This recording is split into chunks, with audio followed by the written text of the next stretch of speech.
Narrated by Anas. The Prophet used to take a bath with 1 sa up to 5 muds, 1 sa equals muds of water, and used to perform ablution with 1 mud of water. Narrated by Abdullah bin Umar.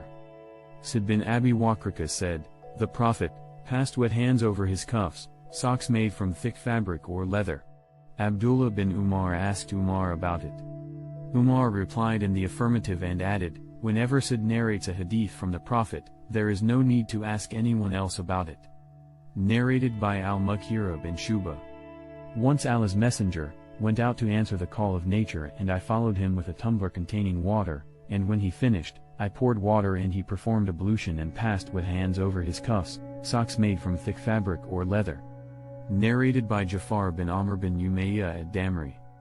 My father said, I saw the Prophet passing wet hands over his cuffs, socks made from thick fabric or leather. Narrated by Jafar bin Amr. My father said, I saw the Prophet passing wet hands over his turban and cuffs, socks made from thick fabric or leather. Narrated by Urwa bin al-Mughira.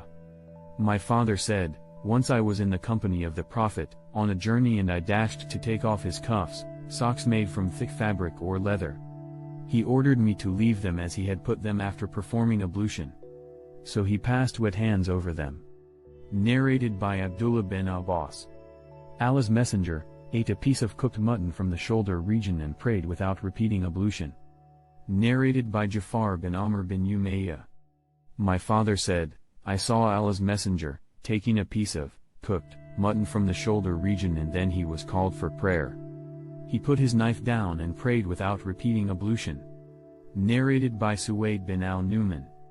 In the year of the conquest of Khaybar, I went with Allah's Messenger till we reached Sabah, a place near Khaybar, where Allah's Messenger offered the Asr prayer and asked for food. Nothing but sa'ik was brought. He ordered it to be moistened with water.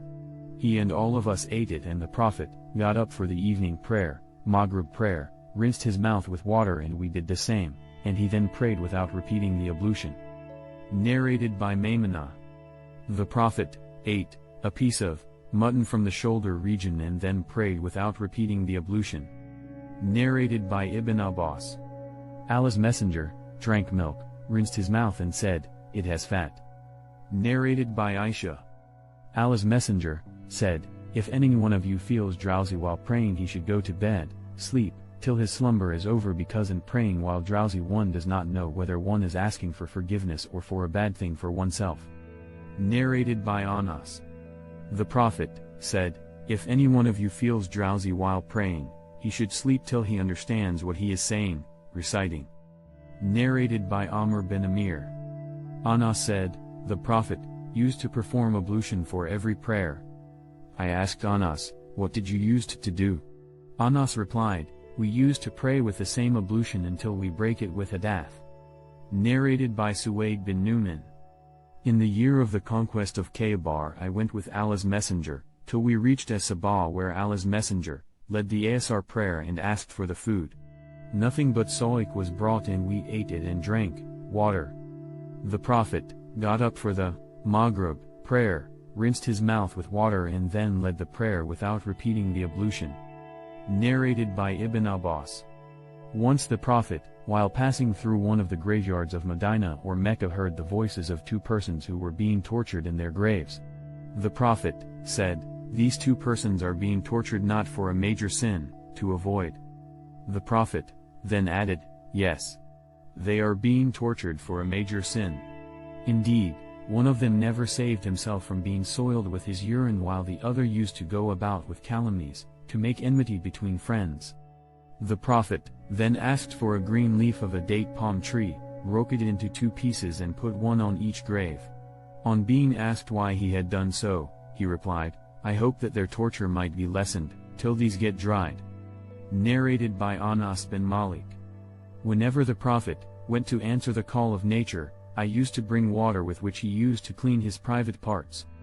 Narrated by Ibn Abbas. The Prophet once passed by 2 graves and said, these 2 persons are being tortured not for a major sin, to avoid. One of them never saved himself from being soiled with his urine, while the other used to go about with calumnies, to make enmity between friends. The Prophet then took a green leaf of a date palm tree, split it into pieces, and fixed one on each grave. They said, "O Allah's Apostle, why have you done so?" He replied, "I hope that their punishment might be lessened till these, the pieces of the leaf, become dry." Narrated by Anas bin Malik. The Prophet saw a Bedouin making water in the mosque and told the people not to disturb him. When he finished, the Prophet asked for some water and poured it over the urine. Narrated by Abu Hurairah. A Bedouin stood up and started making water in the mosque. The people caught him, but the Prophet ordered them to leave him and to pour a bucket or a tumbler of water over the place where he had passed the urine. The Prophet then said, "You have been sent to make things easy and not to make them difficult." Narrated by Anas bin Malik. The Prophet said as above, 219. Narrated by Aisha. The mother of faithful believers, a child was brought to Allah's Messenger, and it urinated on the garment of the Prophet. The Prophet asked for water and poured it over the soiled place. Narrated by Qais bint Mizan. I brought my young son, who had not started eating ordinary food, to Allah's Messenger, who took him and made him sit in his lap. The child urinated on the garment of the Prophet, so he asked for water and poured it over the soiled area, and did not wash it.